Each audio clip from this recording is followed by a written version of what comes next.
Fear Street Part 2, 1978 is a more competent adaptation of R.L. Stine's horror novels than Part 1, 1994, yet just as delightfully kitschy.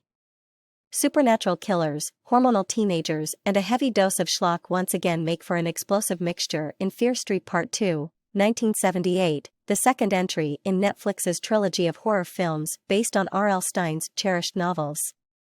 Much like Fear Street Part 1, 1994 tips its hat to 90s-era slashers, Part 2, 1978 takes its cues from Friday the 13th and similar thrillers that pit horny campers against fun-hating murderers. Although it lacks the element of surprise that made Part 1, 1994 such a hoot, Fear Street Part 2, 1978 is gorier and more competent in terms of its execution, yet just as delightfully kitschy.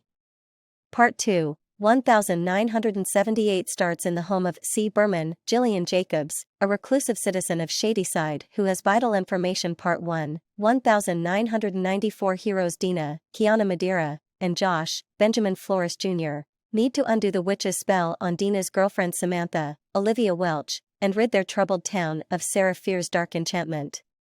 Through a flashback sequence that spans nearly the entire movie, Berman tells them the truth about the infamous 1978 massacre at Camp Nightwing, a place where teens from Sunnyvale and Shadyside used to come together for a summer of not-so-friendly games, pranks, and casual hookups.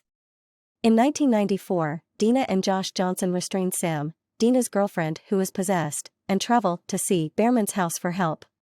Initially reluctant, Berman allows them inside and begins recounting the events of Camp Nightwing.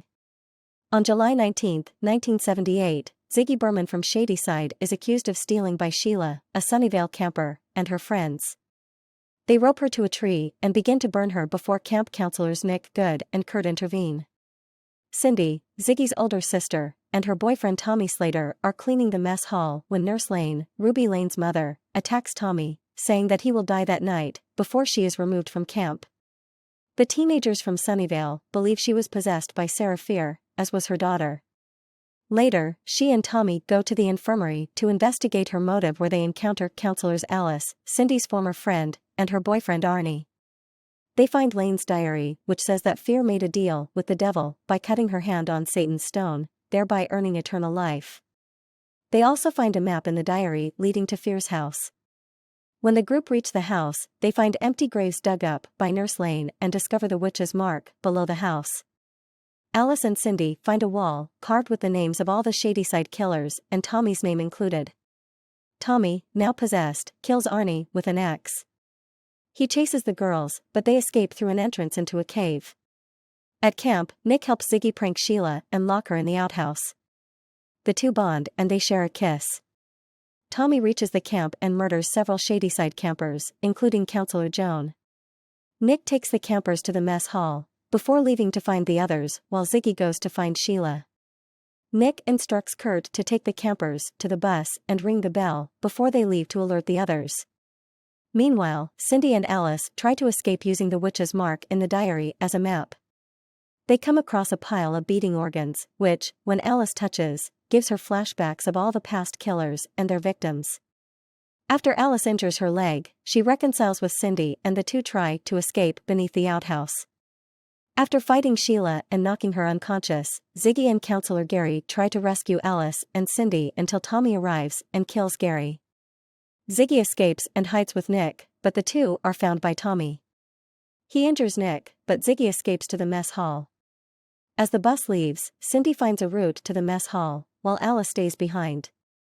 Meanwhile, Tommy attacks Ziggy, but Cindy intervenes and kills him. Alice arrives and tells them that she found the witch's hand. She had started bleeding and realized that she was sitting near Satan's stone, where she dug it out. The trio decide to end the curse by reuniting Sarah's hand when Ziggy suddenly bleeds on the hand and sees a vision of Sarah Fear. This triggers the curse, resurrecting several Shadyside killers. Tommy rises and kills Alice, but Cindy decapitates him. Ziggy and Cindy run to the tree where the witch was hanged, with the Shadyside killers in pursuit. They dig and find a rock saying the witch forever lives. The killers come and Cindy realizes they are after Ziggy. She drops the hand and sacrifices herself. The two are murdered and the killers disappear, until Nick finds them and saves Ziggy via CPR. Dina and Josh realize that Christine is actually Ziggy Berman. They tell her that they found the witch's body and now, with the hand, they can end the curse. The camp was turned into Shadyside Mall, where Dina and Josh go and dig out the hand under the same tree. They take it to the place where the body is buried and Dina reunites the body with the hand. Dina's nose bleeds and she sees a vision where she is in 1666 as Sarah Fear. Co-writer/director Leigh Janiak, as she did with Part 1, 1994, wholeheartedly embraces the lurid tone of Stein's Fear Street books in Part 2, 1978 while simultaneously evolving their tropes. Whereas the slashers of the 70s and 80s were notorious for sicking their villains on adolescents who acted upon their sexual desires, Part 2, 1978 makes it clear that being a virgin won't protect Nightwing's campers and counselors from becoming Sarah Fear's targets.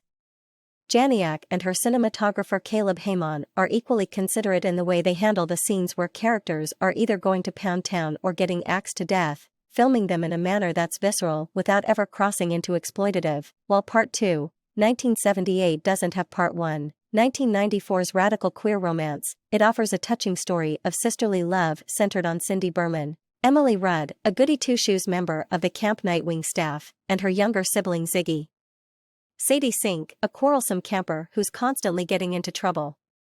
Sink, delivering the same perfect blend of toughness and vulnerability she brings to her role as Max in Stranger Things, plays well against Rudd as Cindy, a teenager who's been forced to grow up too quickly and too soon. Much like Dina and Samantha, the Berman sisters are being torn apart by Shadyside's financial woes and the effect it's had on their parents, which causes the pair to lash out at one another. Part 2, 1978 also features memorable supporting players like Alice, Ryan Simpkins, Cindy's freewheeling ex-friend and fellow camp counselor, who plays a key part in Cindy's arc, keeping its attention focused on the women in its story. Part 2, 1978 further introduces Jordana Spiro as Nightwing's traumatized nurse Mary Lane, the mother of the singing, razor blade slinging possessed killer Ruby, Jordan DiNatale. From the first film, one of several ways the second Fear Street movie expands the mythology behind Sarah Fear's curse while leaving some questions unanswered for Part 3, 1666, to address. Building upon Part 1, 1994's subtext about class warfare, Part 2, 1978 reveals that Camp Nightwing functions as a microcosm of adult society in the Fear Street universe, while the counselors who come from wealth and privilege in Sunnyvale run the show and make the rules. The staffers from Shadyside are stuck cleaning outhouses and scrubbing the floors of the mess hall. The film also incorporates Ted Sutherland as a young Nick Good, fleshing out his backstory and revealing Shadyside's future sheriff as being more self-serving than he seemed in the first Fear Street movie. In this sense, Part 2, 1978 not only carries over its predecessor's social commentary but also makes it more integral and organic to the narrative, between the earthy tones of its wilderness scenery and a soundtrack composed of rebellious 70s tunes and punk rock anthems. Part 2, 1978's setting and needle drops contrast nicely with those from Part 1, 1994. The thrills are just as gruesome and intensely staged this time around, though the third act is less inventive since it uses plot points and imagery similar to those in Part 1, 1994. However, Part 2, 1978 is limited by the fact it's mostly a prequel to Part 1, 1994, making it harder to create tension around which of the film's characters will survive. Not helping its cause, the movie attempts to throw in a twist that's easy to see coming a mile away. That said, the journey to Part 2, 1978's outcome is so entertaining it doesn't matter if you know what the final destination is. Like Part 1, 1994 and Stein's Fear Street novels, the joy comes from the unbridled enthusiasm with which the movie brings its horror to life. With Part 3, 1666 promising to take audiences back in time for a story that looks like a bloodier, hornier version of The Crucible, it's possible the best of Janiak's trilogy of terror has yet to come. Directed and co-written by Leigh Janiak, the Fear Street trilogy stars Sadie Sink, Kiana Madeira, Olivia Welch, Benjamin Flores Jr., Daryl Britt Gibson, Ashley Zuckerman, Fred Heckinger, Julia Rewald, Jeremy Ford and Gillian Jacobs. Part 1, 1994 is now available on Netflix. Part 2, 1978 begins streaming July 9th, followed by Part 3, 1666 on July 16th. The movie comes to an end. Don't forget to leave a comment to rate this movie. Goodbye and see you again.